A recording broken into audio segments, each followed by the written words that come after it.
Hindistonda maymunlar qanday ovlanadi?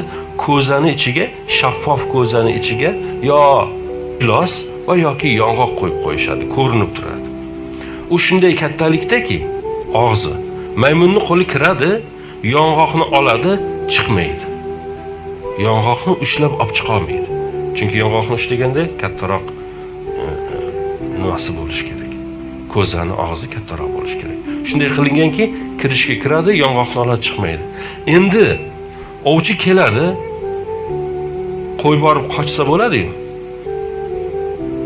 Qo'y bormaydi. Urib o'ldiradi. Qo'y bormaydi. O qadar hırsliki shunga.